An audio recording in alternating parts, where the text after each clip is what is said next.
여러분 안녕하세요. 오늘도 함께 만나게 되어 감사합니다. 혹시 여러분, 지옥에 대해 어떻게 알고 계신가요? 불타는 유황 연못에서 영원히 고통받는 곳이라고 배우셨죠? 저도 그렇게 믿었습니다. 19년 동안 말이에요. 제 이름은 한준서입니다. 45세고요. IT 스타트업에서 재무이사로 일하고 있습니다.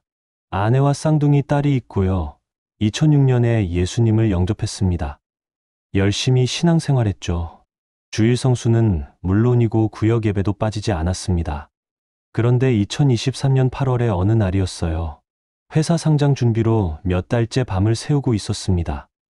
물 한 잔 마시려고 일어서는 순간이었어요. 갑자기 명치가 찢어지듯 아프더니 그대로 쓰러졌습니다. 급성 췌장염이었습니다. 응급실로 실려갔는데 상태가 급격히 나빠졌대요. 폐혈증으로 번지면서 장기들이 하나씩 멈춰가고 있었다고 합니다. 의사 선생님이 아내에게 말했대요. 최선을 다하고 있지만 쉽지 않다고요. 아내와 아이들이 제 침대 옆에서 울고 있었다고 합니다. 저는 그 순간 의식이 없었지만요. 그런데 바로 그때였습니다. 제가 이상한 공간에 서 있었어요. 중환자실도 아니고 집도 아니었습니다. 말로 표현하기 어려운 신비한 곳이었죠. 빛이 있는데 눈이 부시지 않았어요. 평안함이 온몸을 감쌌습니다. 그리고 음성이 들렸습니다. 너무나 부드럽지만 권위 있는 목소리였어요. 준서야, 내가 알고 있는 지옥이 진짜 지옥이냐? 그 질문이 제 마음을 관통했습니다.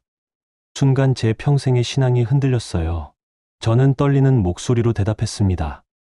주님, 지옥은 불타는 곳 아닙니까? 악인들이 영원히 고통받는 곳이라고 배웠습니다. 그런데 그 음성이 다시 말씀하셨어요. 성경을 제대로 읽어보았느냐고요. 그때부터 제 앞에 성경 구절들이 하나씩 펼쳐지기 시작했습니다. 제가 평생 읽었던 말씀들이었어요. 그런데 전혀 다르게 보였습니다. 마치 안개가 걷히듯이 진실이 드러나기 시작했어요. 특히 마태복음 25장 41절이었습니다. 그때 왕이 또 왼편에 있는 자들에게 이르시되 저주를 받은 자들아 나를 떠나 마귀와 그 사자들을 위하여 예비된 영원한 불에 들어가라. 이 말씀을 수없이 읽었는데요. 그런데 그날 처음으로 깨달았습니다. 지옥은 원래 사람을 위해 만들어진 곳이 아니라는 거요. 마귀와 그 사자들을 위해 예비된 곳이라고 분명히 말씀하셨어요. 이게 무슨 뜻일까요? 그리고 요한복음 12장 48절도 보여주셨습니다. 나를 저버리고 내 말을 받지 아니하는 자를 심판할 이가 있으니 곧 내가 한 그 말이 마지막 날에 그를 심판하리라. 마지막 날에 심판한다고 하셨어요. 그렇다면 지금 죽은 사람들은 어디 있을까요? 제가 평생 배운 대로라면 죽자마자 천국 가거나 지옥 가는 거잖아요. 그런데 성경은 마지막 날에 심판한다고 말씀하십니다. 이 채널은 매일 하나님의 말씀을 여러분과 나눕니다. 구독과 좋아요 부탁드려요. 그 음성이 다시 물으셨습니다. 히틀러를 아느냐고요? 물론 압니다. 600만 명의 유대인을 학살한 악마 같은 사람이죠. 그런데 이상한 질문이 이어졌어요. 히틀러가 지금 지옥에서 불타고 있느냐고요? 저는 당연하다고 생각했습니다. 그런 악한 사람이 지옥에 안 가면 누가 가겠어요? 그런데 그 음성이 말씀하셨습니다. 그렇다면 가인은 어떠하냐고요? 인류 최초의 살인자 가인 말이에요. 가인이 죽은 게 언제입니까? 대략 6,000년 전이에요. 히틀러는 1945년에 죽었고요. 만약 죽자마자 지옥에 간다면 가인은 6,000년 동안 불타고 있어야 하고요. 히틀러는 78년 동안 불타고 있어야 합니다. 그런데 생각해 보세요. 가인이 6,000년 동안 타고 있고 히틀러가 78년 동안 타고 있다면요. 이게 공평한 심판일까요? 둘 다 살인자인데 형벌 기간이 너무 차이가 나잖아요. 하나님은 공의로우신 분이신데요. 그때 제 앞에 또 다른 말씀이 펼쳐졌습니다. 베드로후서 2장 9절이었어요. 주께서 경건한 자는 시험에서 건지실 줄 아시고 불의한 자는 형벌 아래에 두어 심판날까지 지키시며 심판날까지 지키신다고요. 그러니까 지금 당장 형벌받는 게 아니라는 거예요. 심판날까지 어딘가에 지켜지고 있다는 겁니다. 그럼 죽은 사람들은 지금 어디 있을까요? 천국도 아니고 지옥도 아니라는 건가요? 전도서 9장 5절 말씀이 떠올랐습니다. 산 자들은 죽을 줄을 알되 죽은 자들은 아무것도 모르며 그들이 다시는 상을 받지 못하는 것은 그들의 이름이 잊어버린 바 됨이니라. 죽은 자들은 아무것도 모른다고요. 10절도 보여주셨습니다. 내 손이 이를 얻는 대로 힘을 다하여 할지어다. 내가 장차 들어갈 수월에는 일도 없고 계획도 없고 지식도 없고 지혜도 없음이니라. 수월이 뭡니까? 무덤을 뜻하는 히브리어예요. 죽으면 무덤에 가는데 거기에는 일도 없고 계획도 없고 지식도 없고 지혜도 없다고요. 그럼 의식이 없다는 뜻 아닙니까? 잠든 것처럼 아무것도 모르는 상태라는 거예요. 시편 146편 4절도 생각났습니다. 그의 호흡이 끊어지면 흙으로 돌아가서 그날에 그의 생각이 소멸하리로다. 생각이 소멸한다고요. 그럼 죽은 사람은 생각도 못하고 느끼지도 못한다는 거잖아요. 그렇다면 우리가 평생 배운 게 뭡니까? 죽으면 바로 천국 가서 행복하거나 지옥 가서 고통받는다고 했잖아요. 그런데 성경은 죽으면 무의식 상태라고 말씀하시는데요.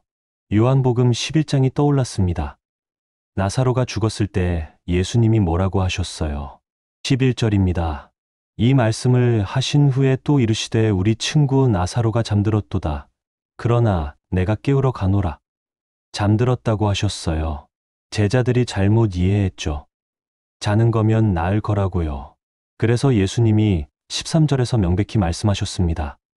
나사로가 죽은 것을 가리켜 말씀하신 것이나 그들은 잠들어 쉬는 것을 가리켜 말씀하심인 줄 생각하는지라. 죽음을 잠이라고 표현하신 겁니다. 잠자는 사람은 어떻습니까? 의식이 없어요. 시간도 모르고 주변 상황도 몰라요. 깨우면 그제야 의식이 돌아오죠. 죽음도 그렇다는 거예요. 데살로니가전서 4장 16절도 보여주셨습니다.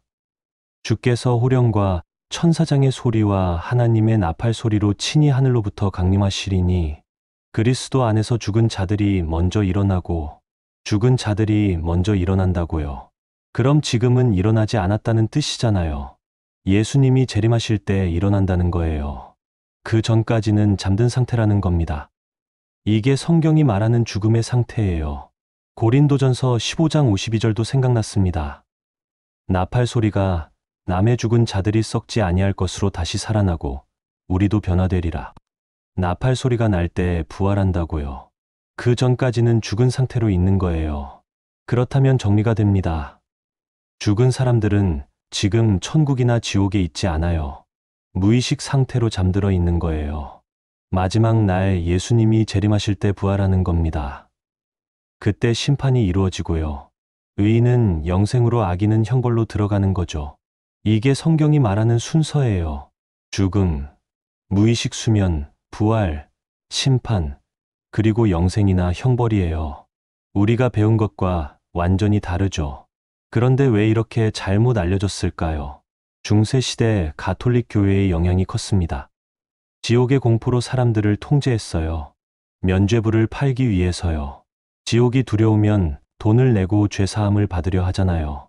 그 음성이 다시 말씀하셨습니다. 하나님이 어떤 분이냐고요. 저는 대답했죠. 사랑이십니다. 요한일서 4장 8절에 나와 있잖아요. 사랑하지 아니하는 자는 하나님을 알지 못하나니 이는 하나님은 사랑이심이라. 맞다고 하셨습니다. 하나님은 사랑이시다. 그런데 그 사랑이신 하나님이 사람들을 영원히 불태우실까? 생각해보라고 하셨어요. 순간 제 머릿속이 복잡해졌습니다. 인간 부모도 자식이 아무리 잘못해도 영원히 고문하지 않잖아요. 훈계하고 벌을 주지만 한도가 있어요. 그런데 하나님 아버지가 자녀들을 끝없이 고통스럽게 하신다는 게 말이 됩니까? 그분이 다시 물으셨습니다. 공의로운 재판을 생각해보라고요. 범죄자를 재판할 때 어떻게 합니까? 증거를 조사하고 변론을 듣고 판결을 내리죠. 그 후에 형을 집행합니다. 재판 없이 형벌부터 가하지 않아요. 그런데 사람들은 어떻게 생각합니까? 죽자마자 바로 지옥 불에 던져진다고 믿어요. 재판도 없이요. 심판도 받지 않고 형벌부터 받는다는 겁니다. 이게 공의로운 하나님의 방식일까요? 히브리서 9장 27절이 떠올랐습니다. 한 번 죽는 것은 사람에게 정해진 것이요. 그 후에는 심판이 있으리니. 그 후에 심판이 있다고요. 죽은 후에 심판이 오는 거예요. 심판이 먼저가 아니라요. 고린도후서 5장 10절도 보여주셨습니다. 이는 우리가 다 반드시 그리스도의 심판대 앞에 나타나게 되어 각각 선악간에 그 몸으로 행한 것을 따라 받으려 함이라. 심판대 앞에 나타나야 한다고요. 그러니까 죽은 후에 잠들어 있다가 부활해서 심판대 앞에 서는 거예요. 거기서 재판을 받는 겁니다. 생전에 행한 것들을 심사받아요. 그리고 그 결과에 따라 보상이나 형벌을 받는 거죠. 요한복음 5장 28절부터 29절도 생각났습니다. 무덤 속에 있는 자가 다 그의 음성을 들을 때가 오나니 선한 일을 행한 자는 생명의 부활로 악한 일을 행한 자는 심판의 부활로 나오리라. 부활이 먼저예요. 선한 사람도 악한 사람도 모두 부활합니다. 그리고 각각 생명의 부활과 심판의 부활로 나뉘는 거예요. 이게 하나님의 공의로운 방식입니다. 모든 절차가 명확하고 공정해요. 마태복음 25장 31절부터 33절을 보세요. 인자가 자기 영광으로 모든 천사와 함께 올 때에 자기 영광의 보좌에 앉으리니 모든 민족을 그 앞에 모으고 각각 분별하기를 목자가 양과 염소를 분별하는 것 같이 하여 양은 그 오른편에 염소는 왼편에 두리라. 재림 때 모든 사람을 모으신다고요. 그리고 분별하신다고요. 지금 당장 분별하는 게 아니에요. 재림 때 모아서 재판하시는 겁니다. 그리고 34절부터 보세요. 그때 임금이 그 오른편에 있는 자들에게 이르시되 내 아버지께 복받을 자들이여 나와 창세로부터 너희를 위하여 예비된 나라를 상속받으라. 의인들에게 상급을 주시는 거예요. 그리고 41절입니다. 또 왼편에 있는 자들에게 이르시되 저주를 받은 자들아 나를 떠나 마귀와 그 사자들을 위하여 예비된 영원한 불에 들어가라. 이 순서를 보세요. 재림, 심판, 분별, 그 후의 상급이나 형벌이에요. 이게 성경이 말하는 명확한 순서입니다. 그런데 우리는 뭘 배웠어요? 죽자마자 바로 천국이나 지옥이라고 배웠어요. 순서가 완전히 틀렸죠. 재판도 없이 형벌부터 받는다고 믿었던 거예요. 이게 하나님의 공의를 왜곡한 겁니다. 생각해 보세요. 범죄자도 재판받을 권리가 있어요. 증거를 제시하고 변호할 기회를 줍니다. 그런데 하나님이 그것도 안 주신다고요. 죽자마자 불에 던진다고요. 이게 말이 됩니까? 그때 음성이 다시 말씀하셨습니다. 지옥은 원래 누구를 위한 것이냐고요. 마태복음 25장 41절을 다시 보라고 하셨어요. 마귀와 그 사자들을 위하여 예비된 영원한 불이라고요. 사람을 위해 만든 게 아니라는 거예요.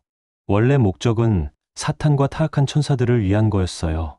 그런데 사람이 사탄의 편에 서면 어떻게 됩니까? 그들과 같은 운명을 맞이하는 거죠. 하나님은 사람을 사랑하십니다.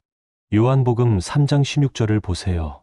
하나님이 세상을 이처럼 사랑하사 독생자를 주셨으니 이는 그를 믿는 자마다 멸망하지 않고 영생을 얻게 하려 하심이라.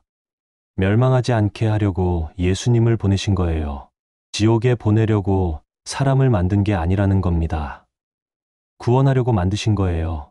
그런데 사람이 스스로 사탄을 선택하면 그 결과를 받는 거죠. 베드로후서 3장 9절을 보세요. 주께서는 약속하신 것을 더디게 하시는 것이 아니라 오직 너희를 대하여 오래 참으사 아무도 멸망하지 아니하고 다 회개하기에 이르기를 원하시느니라.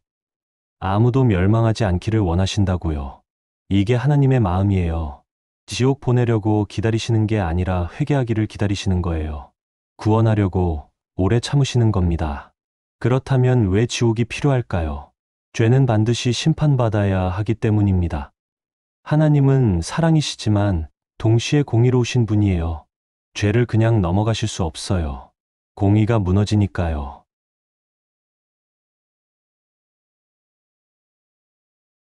그래서 예수님이 오신 겁니다. 우리 죄를 대신 짊어지시고 십자가에서 죽으셨어요. 공의를 만족시키면서 동시에 사랑을 나타내신 거예요. 이게 복음의 핵심입니다. 요한복음 3장 36절도 명확합니다. 아들을 믿는 자에게는 영생이 있고 아들에게 순종하지 아니하는 자는 영생을 보지 못하고 도리어 하나님의 진노가 그 위에 머물러 있느니라. 선택의 기회를 주시는 거예요. 아들을 믿으면 영생이고 거부하면 진노예요. 하나님이 강제로 지옥 보내시는 게 아니에요. 사람이 스스로 선택하는 겁니다. 계시록 20장 15절을 보세요. 누구든지 생명책에 기록되지 못한 자는 불못에 던져지더라. 생명책에 이름이 없으면 불못에 가는 거예요. 그런데 어떻게 생명책에 이름이 기록됩니까? 예수님을 믿음으로 기록되는 겁니다. 요한복음 1장 12절입니다. 영접하는 자, 곧 그 이름을 믿는 자들에게는 하나님의 자녀가 되는 권세를 주셨으니. 믿고 영접하면 자녀가 되는 거예요. 그 음성이 또 질문하셨습니다. 영원히 불탄다는 게 무슨 의미냐고요. 저는 당연하게 대답했습니다. 끝없이 계속 타는 거 아닙니까? 그런데 그분이 다시 물으셨어요. 그게 정말 사랑이냐고요. 생각해보라고 하셨습니다. 사람이 80년 살면서 죄를 지었어요. 많이 지었다 쳐도 80년이에요. 그런데 형벌은 영원히 받는다고요.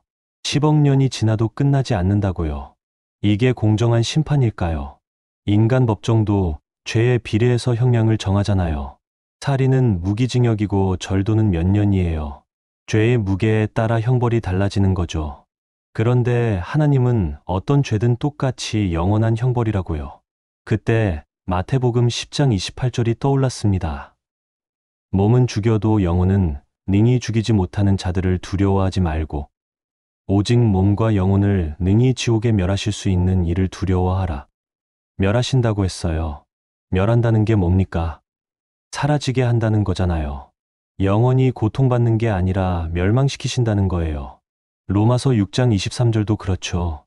죄의 삭은 사망이라고요. 영원한 고통이 아니라 사망이에요. 요한복음 3장 16절도 다시 보세요. 믿는 자마다 멸망하지 않고 영생을 얻게 하려 하심이라. 멸망과 영생을 대비시키셨어요.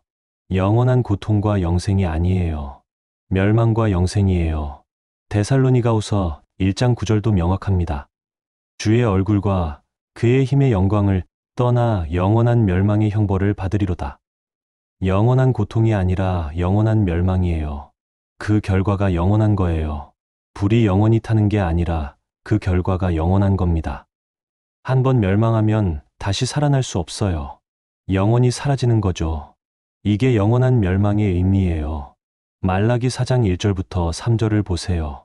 만군의 여호와가 이르노라 보라 용광로 같이 타는 날이 이르리니 교만한 자와 악을 행하는 자는 다 지푸라기 같을 것이라. 그 이르는 날이 그들을 살라 그 뿌리와 가지를 남기지 아니할 것이로되. 지푸라기처럼 타버린다고요. 뿌리와 가지를 남기지 않는다고요. 완전히 소멸되는 거예요. 3절 계속 보세요. 또 의를 행하는 너희는 내가 예비하는 날에 악인을 밟을 것이니 그들이 너희 발바닥 밑에 재가 되리라. 재가 된다고요. 불에 타면 재가 되잖아요. 재는 더 이상 타지 않아요. 다 타버린 거예요. 이게 성경이 말하는 지옥의 형벌입니다. 영원히 고통받는 게 아니라 완전히 소멸되는 거예요. 계시록 20장 14절을 보세요. 사망과 음부도 불못에 던져지니 이것은 둘째 사망 곧 불못이라. 둘째 사망이라고 했어요. 첫째 사망은 육체의 죽음이고 둘째 사망은 영혼의 죽음이에요. 완전한 소멸을 뜻합니다. 다시는 존재하지 않는 거예요. 그래서 둘째 사망이라고 부르는 겁니다. 스무한 장 8절도 보세요. 그들의 차례는 불과 유황으로 타는 못에 있으리니 이것이 둘째 사망이라. 불과 유황으로 타는 못이 둘째 사망이에요. 거기서 영원히 고통받는 게 아니라 완전히 소멸되는 겁니다. 이게 하나님의 공의로운 심판이에요. 그렇다면 왜 영원한 불이라고 표현했을까요? 유다서 7절을 보세요. 소돔과 고모라와 그 이웃 도시들도 그들과 같은 행동으로 음란하며 다른 육체를 따라 가다가 영원한 불의 형벌을 받음으로 거울이 되었느니라. 소돔과 고모라가 영원한 불로 심판받았다고요. 그런데 지금 소돔과 고모라가 타고 있습니까? 아니에요. 이미 다 타버렸어요. 그런데 영원한 불이라고 했어요. 왜냐하면 그 결과가 영원하기 때문입니다. 한번 타버리면 다시 회복할 수 없어요. 영원히 사라진 거예요. 그래서 영원한 불이라고 표현한 겁니다. 불이 영원히 타는 게 아니라 그 결과가 영원한 거예요. 그 음성이 다시 말씀하셨습니다. 하나님의 성품을 생각해 보라고요. 하나님은 사랑이시다. 그런데 그 사랑이신 하나님이 자녀들을 영원히 고문하신다고요. 이게 사랑일까요? 인간 부모도 자식이 아무리 잘못해도 끝없이 벌 주지 않습니다. 훈계하고 징계하지만 회복시키려는 목적이 있어요. 그런데 하나님 아버지는 회복의 기회도 없이 영원히 고통만 주신다고요. 이건 사랑이 아니에요. 복수예요. 잔인함이에요. 그런데 하나님은 그런 분이 아니세요. 요한일서 4장 16절을 보세요. 하나님은 사랑이시라 사랑 안에 거하는 자는 하나님 안에 거하고 하나님도 그의 안에 거하시느니라. 사랑이 하나님의 본질이에요. 그 사랑이신 하나님이 공의로운 심판을 하시는 거예요. 죄는 반드시 다루어져야 해요. 그런데 그 방법이 영원한 고통이 아니라 완전한 소멸인 거죠. 그때 음성이 또 다른 질문을 하셨습니다. 부자와 나사로 이야기를 아느냐고요. 물론 압니다. 누가복음 16장에 나오는 이야기죠. 부자는 죽어서 음부에서 고통받고 나사로는 아브라함 품에서 위로받는다는 내용이에요. 많은 사람들이 이 이야기를 근거로 죽자마자 천국이나 지옥에 간다고 믿습니다. 저도 그렇게 배웠어요. 그런데 그 음성이 말씀하셨어요. 이게 실제 상황을 묘사한 거냐 아니면 비유냐고요. 생각해보라고 하셨습니다. 부자가 음부에서 아브라함을 봤어요. 그리고 대화를 나눴어요. 천국과 지옥 사이에 큰 구렁텅이가 있다고 했죠. 이게 문자적으로 가능한 상황일까요? 지옥에 있는 사람이 천국을 볼 수 있어요. 그리고 서로 대화까지 해요. 천국에 있는 사람들이 지옥의 고통을 보면서 행복할 수 있을까요? 이건 상식적으로 맞지 않아요. 게다가 부자가 혀를 시원하게 해달라고 했어요. 물 한 방울만 달라고요. 지옥 불이 그렇게 뜨거운데 물 한 방울로 해결이 됩니까?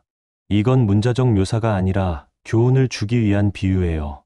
예수님이 비유를 많이 사용하셨잖아요. 씨 뿌리는 자의 비유, 탕자의 비유, 선한 사마리아인의 비유요. 부자와 나사로도 그런 비유 중 하나예요. 실제 상황이 아니라 교훈을 주기 위한 이야기죠. 그럼 이 비유의 교훈이 뭘까요? 23절부터 보세요. 그가 음부에서 고통 중에 눈을 들어 멀리 아브라함과 그의 품에 있는 나사로를 보고 부자는 살아생전에 나사로를 무시했어요. 상관하지 않았죠. 그런데 죽은 후에는 나사로에게 도움을 청해요. 역전된 상황을 보여주는 거예요. 지상에서의 가치관과 하나님 나라의 가치관이 다르다는 걸 가르치시는 겁니다. 29절부터 31절을 보세요. 아브라함이 이르되 그들에게 모세와 선지자들이 있으니 그들에게 듣을지니라.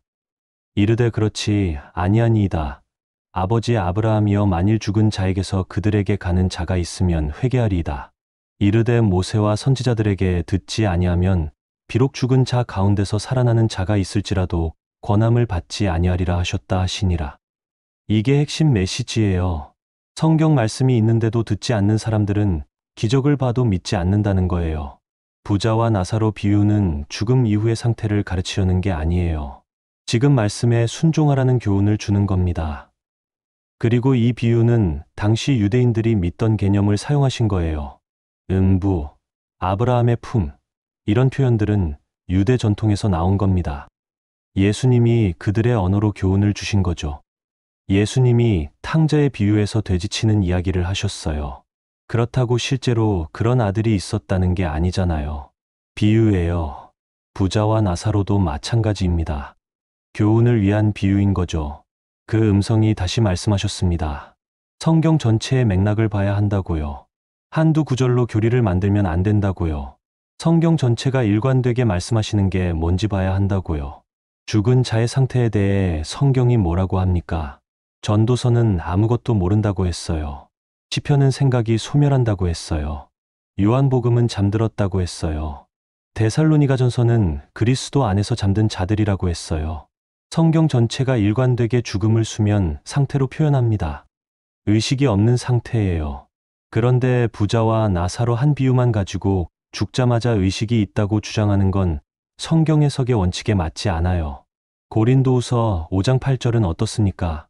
원하는 바는 몸을 떠나 주와 함께 있는 그것이야. 이 구절도 많이 인용되죠. 죽으면 바로 주님과 함께 있다고요. 그런데 문맥을 봐야 해요. 6절부터 보세요. 그러므로 우리가 항상 담대하여 몸에 거할 때에는 주와 따로 거하는 줄을 아노니 육신의 몸에 있을 때는 주님과 따로 있다는 거예요. 그래서 몸을 떠나 주와 함께 있기를 원한다는 겁니다. 이건 죽음의 시점을 말하는 게 아니에요. 부활의 몸을 받는 것을 말하는 거예요. 고린도전서 15장에서 말하는 부활의 몸 말이에요. 썩을 것이 썩지 않을 것을 입는 그 순간을 말하는 겁니다. 빌립보서 1장 23절도 그래요. 내가 그 두 사이에 끼었으니 차라리 세상을 떠나서 그리스도와 함께 있는 것이 훨씬 더 좋은 일이라. 바울이 세상 떠나기를 원했어요. 그리스도와 함께 있기 위해서요.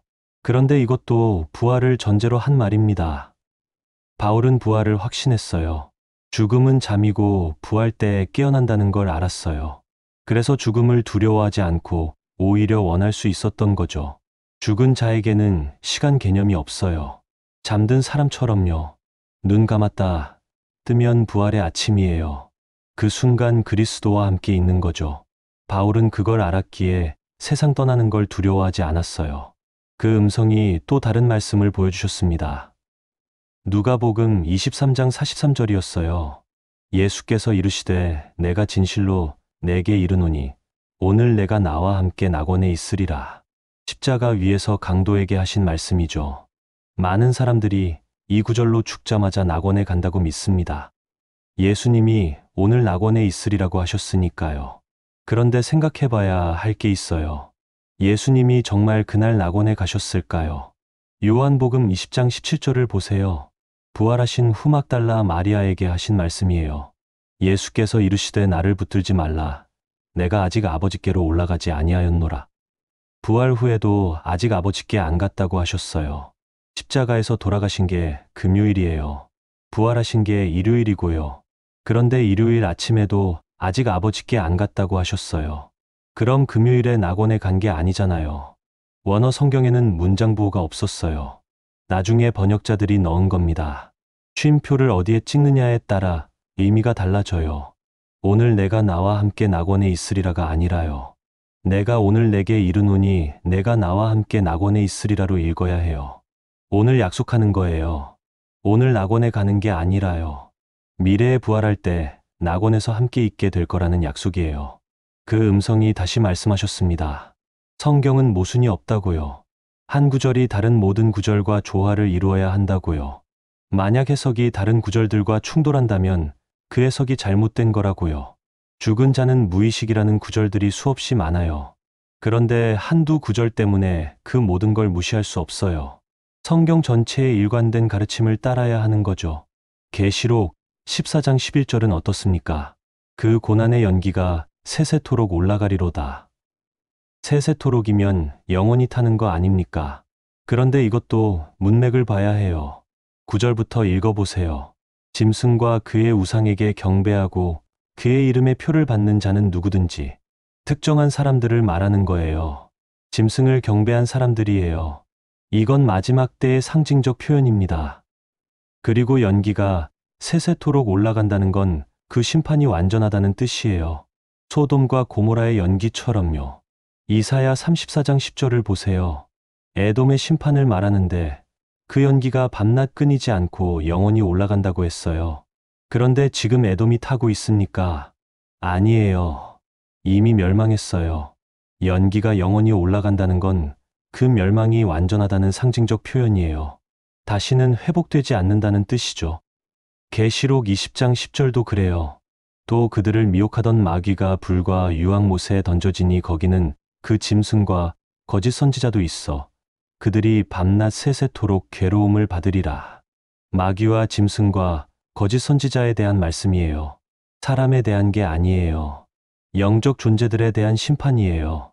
그리고 이것도 상징적 언어로 보아야 합니다. 요한계시록은 묵시문학이에요. 상징과 비유가 많은 책이죠. 문자적으로만 읽으면 안 돼요. 7머리 10뿔 가진 짐승이 실제로 있습니까? 여자가 해를 입고 달을 밟고 있는 게 실제 광경입니까? 상징이에요. 세세토록 괴로움도 그런 맥락에서 봐야 해요. 그 음성이 다시 말씀하셨습니다. 하나님의 성품과 일치하는 해석을 해야 한다고요. 하나님은 사랑이시고 공의로우신 분이에요. 그분의 성품에 맞는 해석이 올바른 해석이라고요. 영원히 고문하는 게 사랑일까요? 회개할 기회도 없이 끝없이 고통만 주는 게 공의일까요? 그건 복수예요. 잔인함이에요. 하나님은 그런 분이 아니세요. 에스겔 33장 11절을 보세요. 주 여호와의 말씀이니라. 나는 악인이 죽는 것을 기뻐하지 아니하고 악인이 그의 길에서 돌이켜 떠나 사는 것을 기뻐하노라. 악인이 죽는 걸 기뻐하지 않으신대요. 하물며 영원히 고통받는 걸 기뻐하시겠어요. 하나님은 회개하고 돌이키기를 원하세요. 심판은 마지막 수단이에요. 어쩔 수 없을 때 공의를 위해 하시는 거죠. 디모데전서 2장 4절도 봐요. 하나님은 모든 사람이 구원을 받으며 진리를 아는 데에 이르기를 원하시느니라. 모든 사람의 구원을 원하세요. 지옥 보내려고 사람을 만든 게 아니에요. 그런데 사람이 스스로 하나님을 거부하면 어떻게 됩니까? 결과를 받는 거죠. 하나님이 강제로 보내시는 게 아니에요. 사람의 선택이 그 결과를 만드는 겁니다. 요한복음 5장 24절을 보세요. 내 말을 듣고 또 나 보내신 이를 믿는 자는 영생을 얻었고 심판에 이르지 아니하나니 사망에서 생명으로 옮겼느니라. 믿는 자는 심판에 이르지 않는다고요. 이미 생명으로 옮겨졌다는 거예요. 반대로 믿지 않는 자는 어떻게 됩니까? 36절입니다. 아들을 믿는 자에게는 영생이 있고 아들에게 순종하지 아니하는 자는 영생을 보지 못하고 도리어 하나님의 진노가 그 위에 머물러 있느니라. 영생을 보지 못한다고요. 영원한 고통이 아니라 영생을 못 본다는 거예요. 생명이 없는 거죠. 그게 둘째, 사망이에요. 영원한 소멸인 겁니다. 그 음성이 또 말씀하셨습니다. 십자가를 생각해 보라고요. 예수님이 왜 십자가에 달리셨냐고요. 우리 죄를 대신 짊어지시려고요. 우리가 받을 형벌을 대신 받으신 거예요. 그럼 예수님이 십자가에서 뭘 겪으셨어요? 영원히 고통받으셨어요. 아니죠. 죽으셨어요. 사망을 맛보신 거예요. 히브리서 2장 9절입니다. 모든 사람을 위하여 죽음을 맛보려 하심이라. 죽음이에요. 영원한 고통이 아니라요. 만약 죄의 형벌이 영원한 고통이라면 예수님도 영원히 고통받으셔야 해요. 그런데 그렇지 않았어요. 죽음으로 대속이 완성됐어요. 이게 무슨 뜻입니까? 죄의 삭은 영원한 고통이 아니라 사망이라는 거예요. 로마서 6장 23절이 맞는 거죠. 죄의 삭은 사망이요. 예수님이 그 사망을 대신 맛보신 거예요. 그때 제가 깨달았습니다. 잘못된 지옥 교리가 얼마나 많은 피해를 주었는지요. 사람들이 하나님을 두려워하게 만들었어요. 사랑의 아버지가 아니라 잔인한 독재자로 오해하게 했죠. 어떤 사람들은 하나님을 믿지 않아요. 왜냐하면 그런 잔인한 신을 믿을 수 없기 때문이에요. 사랑의 하나님이 사람들을 영원히 고문한다는 게 이해가 안 되는 거죠. 당연한 반응이에요. 또 어떤 사람들은 공포 때문에 신앙생활을 해요. 사랑해서가 아니라 지옥이 두려워서요. 이게 진정한 신앙일까요? 하나님은 그런 관계를 원하지 않으세요. 요한일서 4장 18절을 보세요. 사랑 안에 두려움이 없고 온전한 사랑이 두려움을 내쫓나니 두려움에는 형벌이 있음이라 두려워하는 자는 사랑 안에서 온전히 이루지 못하였느니라. 두려움이 아니라 사랑으로 하나님께 나아가야 해요. 지옥이 무서워서가 아니라 하나님을 사랑해서 순종하는 거예요. 이게 진정한 신앙이죠. 그 음성이 다시 말씀하셨습니다. 진리가 너희를 자유롭게 하리라고요. 요한복음 8장 32절 말씀이에요. 잘못된 교리의 속박에서 벗어나라고요. 성경이 정말 말하는 게 뭔지 보라고요. 하나님은 사랑이세요. 동시에 공의로우세요. 죄는 반드시 다루어져야 해요. 그런데 그 방법이 영원한 고통이 아니라는 거예요. 공의로운 심판 후에 완전한 소멸이에요. 악인은 마지막 심판 때 부활해요. 심판대 앞에 서서 공정한 재판을 받아요. 생전의 모든 행위가 심사되죠. 그리고 공의로운 판결이 내려져요. 형벌의 정도는 죄의 무게에 따라 달라질 거예요. 누가복음 12장 47절부터 48절을 보세요. 주인의 뜻을 알고도 준비하지 아니하고 그 뜻대로 행하지 아니한 종은 많이 맞을 것이요. 알지 못하고 맞을 일을 행한 종은 적게 맞으리라. 많이 맞고 적게 맞는다고 했어요. 형벌에 차등이 있다는 거예요. 모두 똑같이 영원히 타는 게 아니에요. 죄에 비례한 공정한 형벌이 있는 겁니다. 마태복음 11장 22절도 그래요. 두로와 시돈이 심판날에 너희보다 견디기 쉬우리라. 견디기 쉽다는 건 형벌이 덜하다는 뜻이에요. 심판의 정도의 차이가 있다는 거죠. 이게 하나님의 공의예요. 각 사람이 행한 대로 갚으시는 거예요. 모두에게 똑같은 형벌이 아니라 각자의 죄에 맞는 형벌이에요. 그리고 그 형벌이 끝나면 완전히 소멸되는 거죠. 말라기 4장 말씀처럼 죄가 되는 거예요. 더 이상 존재하지 않아요. 고통도 없어요. 의식도 없어요. 그냥 없어지는 거예요. 이게 둘째, 사망이에요. 그럼 의인은 어떻게 됩니까? 영생을 얻어요. 요한복음 3장 16절처럼요. 영원한 생명을 받는 거죠. 하나님과 함께 영원히 사는 거예요. 계시록 21장 4절을 보세요. 모든 눈물을 그 눈에서 닦아 주시니 다시는 사망이 없고 애통하는 것이나 곡하는 것이나 아픈 것이 다시 있지 아니하리니 처음 것들이 다 지나갔음이로라. 새하늘과 새 땅에는 사망도 없고 고통도 없어요. 완전한 행복이 있을 거예요. 그런데 만약 지옥에서 영원히 사람들이 고통받고 있다면요. 천국이 진정으로 행복할 수 있을까요? 내 가족이, 내 친구가, 내가 아는 누군가가 지금도 불타고 있다면요. 그걸 알면서 천국에서 행복할 수 있어요. 그건 진정한 천국이 아니에요. 이사야 65장 17절을 보세요.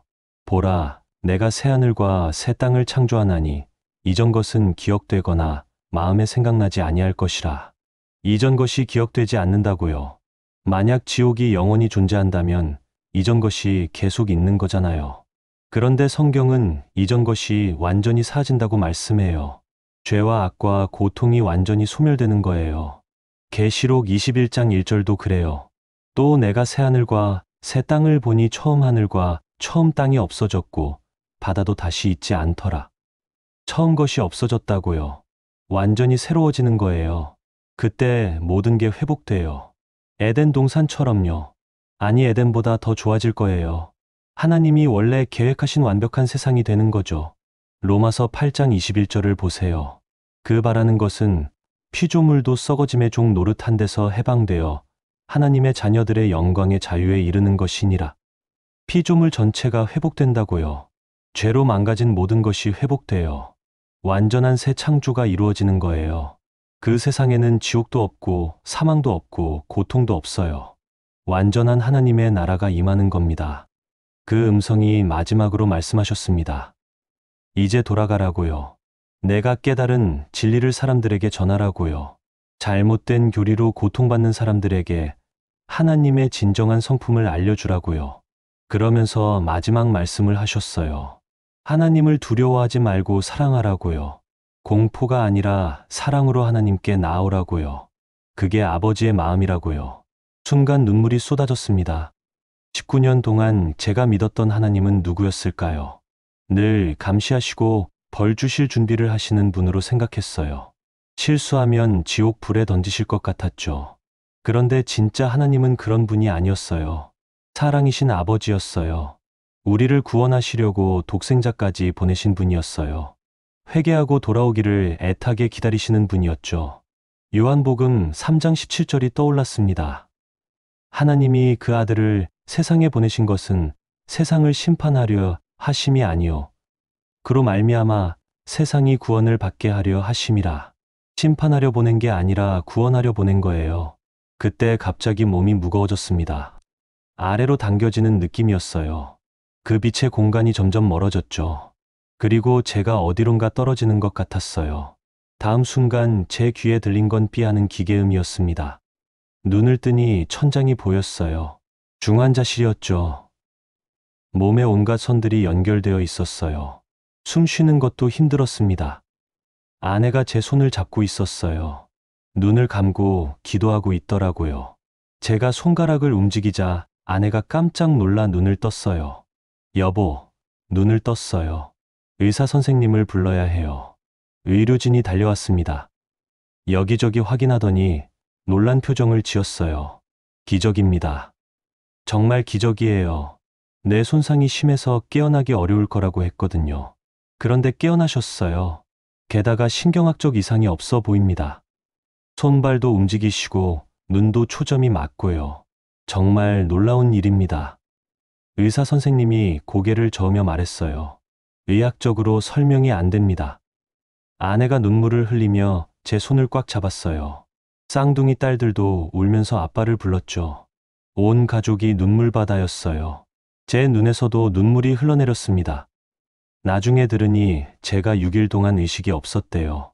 2023년 8월 15일에 쓰러져서 21일에 깨어난 거였어요. 그 사이에 아내와 교회 식구들이 쉬지 않고 기도했다고 합니다. 담임 목사님도 매일 병원에 오셔서 기도해 주셨대요. 이시몬 목사님은 35년 목회하시면서도 이런 경우는 처음이라고 하셨어요. 정말 하나님이 살려주신 거라고요. 회복 과정은 순탄하지 않았어요. 몇 주 동안 재활치료를 받아야 했어요. 걷는 것도 다시 배워야 했죠. 하지만 의사 선생님들이 놀랄 만큼 빠르게 회복됐습니다. 그 기간 동안 제가 본 것들을 계속 생각했어요. 하나님이 보여주신 진리들을 정리했죠. 성경을 다시 읽으면서 확인했어요. 정말 성경이 그렇게 말씀하고 계셨어요. 퇴원한 후에 목사님을 찾아갔습니다. 제가 경험한 일을 말씀드렸어요. 임사체험 중에 깨달은 것들을 나눴죠. 목사님이 성경을 펴고 하나하나 확인하셨어요. 그리고 놀라워하셨습니다. 맞습니다. 성경이 정말 그렇게 말씀하고 있네요. 저도 평생 잘못 알고 있었습니다. 전통적인 교리를 그대로 받아들였던 거죠. 성경을 자세히 살펴보지 않았어요. 목사님이 말씀하셨어요. 준서 집사님이 깨달은 이 진리를 교회에 나눠야 합니다. 잘못된 지옥 교리로 고통받는 성도들이 많아요. 하나님을 오해하고 있는 사람들이 많다고요. 그래서 제가 교회에서 간증을 하게 됐습니다. 2023년 10월의 어느 주일이었어요. 강단에 서서 제 이야기를 나눴죠. 처음엔 떨렸어요. 사람들이 받아들일까 걱정됐죠. 그런데 놀라운 일이 일어났어요. 많은 성도들이 울었어요. 특히 나이 드신 권사님들이 많이 우셨죠. 평생 지옥이 두려워서 신앙생활했는데 이제 하나님의 사랑을 알게 됐다고요. 한 집사님은 이렇게 말씀하셨어요. 저는 하나님이 무서웠습니다. 사랑하기보다 두려워했죠. 그런데 오늘 하나님이 정말 사랑이신 분이라는 걸 깨달았습니다. 이제 자유롭게 하나님께 나아갈 수 있을 것 같아요. 젊은 청년 하나가 다가왔어요. 저는 교회 다니다가 나갔습니다. 하나님이 사람들을 영원히 고문한다는 게 믿어지지 않았거든요. 그런 잔인한 신을 섬길 수 없었어요. 그런데 오늘 진실을 알았습니다. 하나님은 그런 분이 아니셨네요. 이제 다시 교회에 나올 수 있을 것 같아요. 그 청년의 눈에 눈물이 맺혔어요. 그날 이후로 제 삶이 완전히 달라졌습니다. 더 이상 공포로 하나님을 섬기지 않아요. 사랑으로 섬기게 됐죠. 두려움이 사라지니까 기쁨이 생겼어요. 진정한 자유를 얻은 거예요. 요한복음 8장 32절이 실감났습니다. 진리를 알지니 진리가 너희를 자유롭게 하리라. 정말로 진리가 저를 자유롭게 했어요. 잘못된 교리의 속박에서 벗어난 거죠.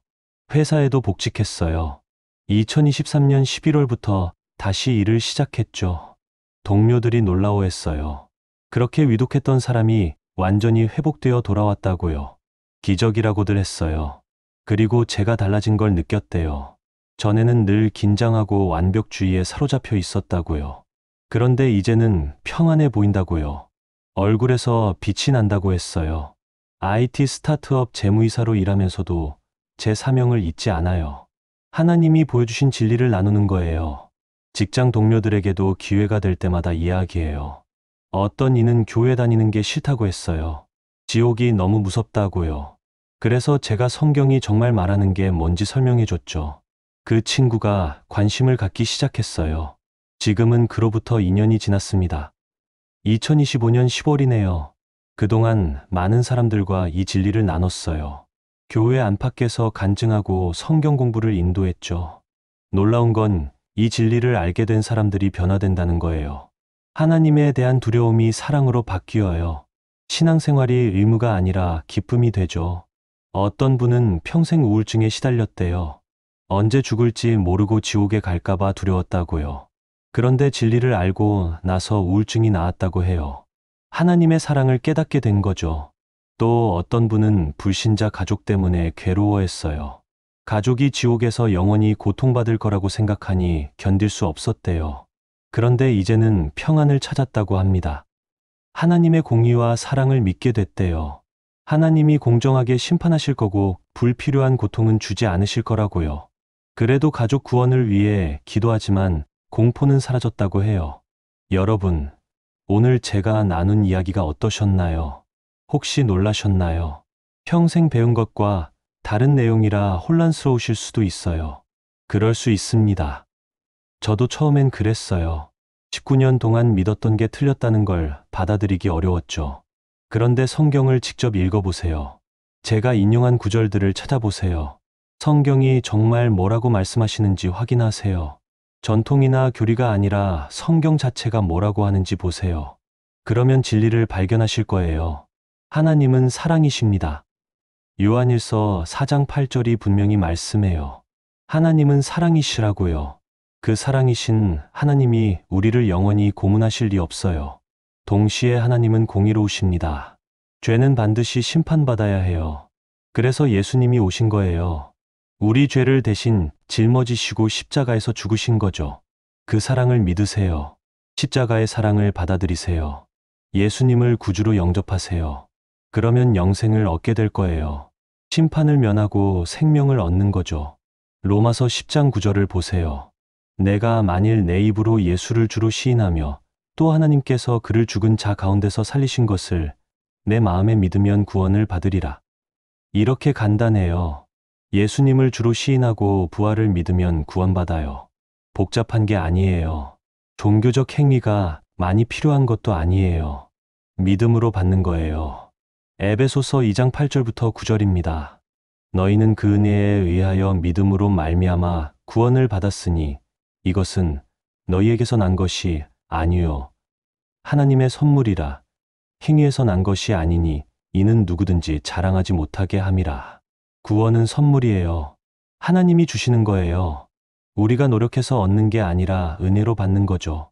그 선물을 받기만 하면 돼요. 예수님을 믿음으로요. 그리고 두려워하지 마세요. 하나님은 여러분을 사랑하세요. 지옥에 보내려고 기다리시는 게 아니에요. 구원하시려고 기다리세요. 회개하고 돌아오기를 애타게 바라세요. 누가복음 15장의 탕자 비유를 기억하세요. 아버지가 매일 아들을 기다렸어요. 멀리서 오는 걸 보고 달려가 안아주셨죠. 이게 하나님의 마음이에요. 여러분을 향한 아버지의 마음이에요. 돌아오기만 하면 품에 안아주실 거예요. 과거는 묻지 않으시고 용서하실 거예요. 이게 하나님의 사랑이에요. 그러니 공포가 아니라 사랑으로 하나님께 나아오세요. 지옥이 무서워서가 아니라 하나님을 사랑해서 순종하세요. 이게 진정한 신앙이에요. 이게 하나님이 원하시는 관계예요. 제가 이 진리를 깨닫고 나서 가장 달라진 건 기도예요. 전에는 기도할 때 늘 두려웠어요. 혹시 죄를 짓지 않았나 점검하고 회개부터 했죠. 하나님이 노하실까 봐 무서웠어요. 그런데 이제는 달라요. 기도가 아버지와의 대화가 됐어요. 편안하게 다가갈 수 있어요. 실수해도 용서해 주실 거라는 확신이 있어요. 사랑하시니까요.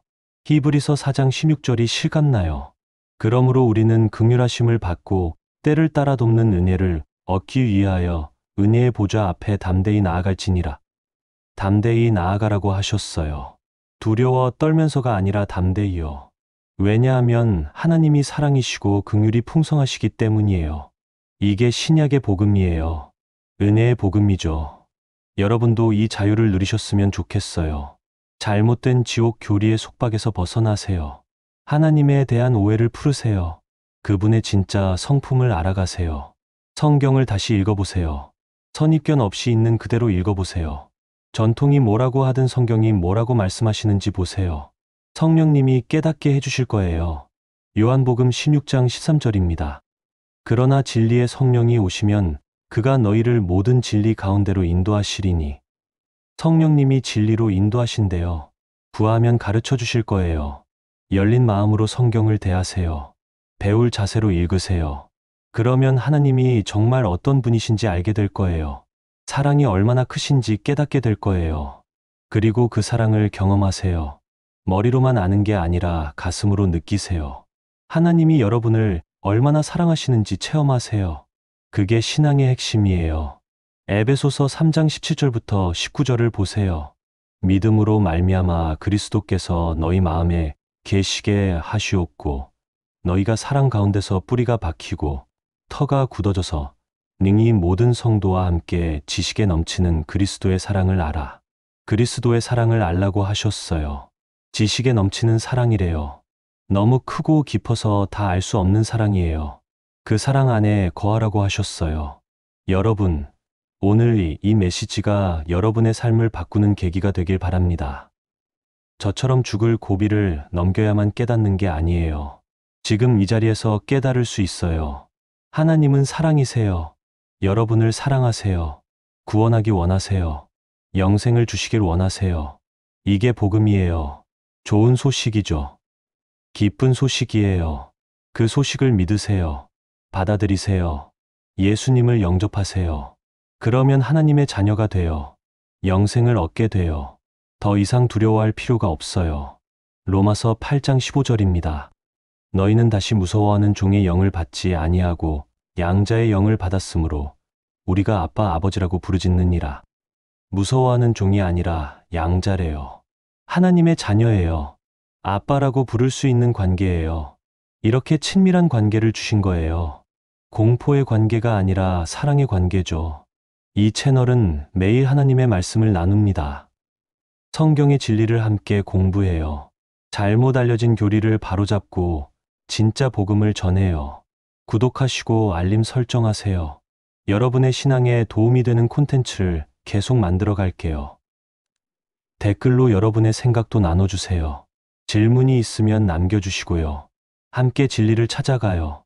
오늘 말씀이 은혜가 되셨다면 좋아요 눌러주세요. 그리고 이 진리가 필요한 분들에게 공유해 주세요. 많은 사람들이 잘못된 지옥 교리로 고통받고 있어요. 하나님을 오해하고 있어요. 두려움 속에 살아가고 있어요. 그분들에게 진리를 알려주세요. 하나님의 진짜 모습을 보여주세요. 사랑이신 하나님을요. 마지막으로 기도하겠습니다. 사랑의 하나님 아버지, 오늘 이 말씀을 듣는 모든 분들에게 진리를 깨닫게 해주세요. 잘못된 교리의 속박에서 자유롭게 하시고 아버지의 사랑을 경험하게 하소서. 두려움이 아니라 사랑으로 아버지께 나아가게 하시고 진정한 신앙의 기쁨을 누리게 하소서. 예수님의 이름으로 기도드립니다. 아멘. 여러분, 하나님은 여러분을 사랑하십니다. 그 사랑을 믿으세요. 받아들이세요. 그리고 그 사랑 안에서 자유롭게 사세요. 오늘도 함께 해주셔서 감사합니다. 다음에 또 만나요. 샬롬.